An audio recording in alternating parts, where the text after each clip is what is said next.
running back to the house, I finally found out what it was. Brian used to wake up really early in the morning, and I have no idea where he got this feather from, but anyway, apparently Cocker Spaniels are very weird when you tickle like their butt or something like that, and he would tickle the Cocker Spaniel's butt, and the Cocker Spaniel would go crazy because they're stupid dogs. I mean, they're gorgeous, but they're and then he would give him a piece of bread. So Toby would do the act all over again. So Toby thought when he got bread, Brian was going to be there to do that stuff. And that's my little one story, because until the day Toby left us, he was a bread fiend. He was a bread fiend. And that was all Brian's doing. So that's my story that I remember in our later life. I mean, too many. I have stories, but you can't videotape them. You can't talk about that. You can't play that in church. Let me tell you, we have some. Right. We had some funny stories. This is YouTube, you know, not church. This is YouTube. I met Brian, I think, when we went to Silver Sands. That's when I really met Brian. Max invited me down for the weekend, and we just hit it off. It's the first time we really met each other. And I remember the funny part of talking with Janelle and trying to get Janelle and Max upstairs, and Brian came up with this new thing called planking. Why don't you go and get planking?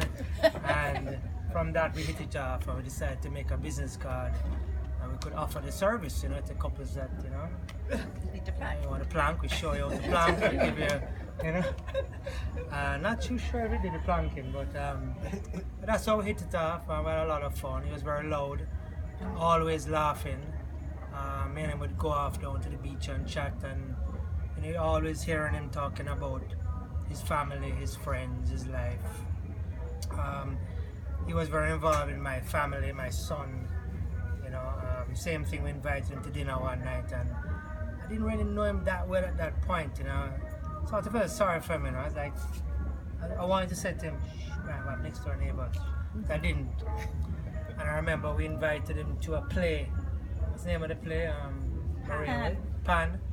And we were in this theater, and he likes the theater. I figured if he's in theater, he must know theater is quiet. And he was sitting beside me and Blake and Claudine and Blake's mom, who was very, you know, quiet. And Brian was telling me his life story at about 90 decibels. Everybody in the theater was here, and I had to say, Brian, and Blake would say, Brian, and Brian, oh yes, that's right. So, and that's how I found him in the hospital, actually. I heard Brian from Tony Faye's car park. I did not have to, you and Max were in there. That's how I found Brian in the hospital. And that's really how, you know, I remember him, he was very involved. If Blake had a tennis match, he was there. He'd call to see how Blake was doing. And in the 8 months I knew him, it was like I knew him forever. And, you know, I think he came to Jamaica for a reason. I almost died at 40, so I know what it felt like. I had actually heart surgery, and I almost died in the hospital. So I know where it came from, and I know what he was feeling. And you know, I think he came to Jamaica. I have been away, it's lonely. You know, you move back, you want to come back to your country.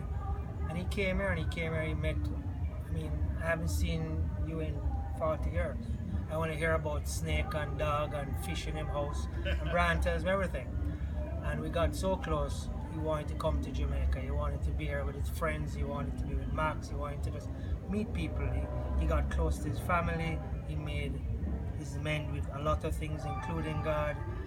And I think he wanted to die here. I think that was his plan. His plan was to come here, and because he didn't want to work. He didn't want to get a job. And it's not like Brian. I offered him many jobs, to produce many events with me. We're actually planning a medical conference together. And you know, that's my memory of Brian, and it's gonna be to me, I'll always remember his voice. He woke me up the other night, and I had to tell my wife that my son does not laugh in a man's voice, and I only have one man in the house, which is me.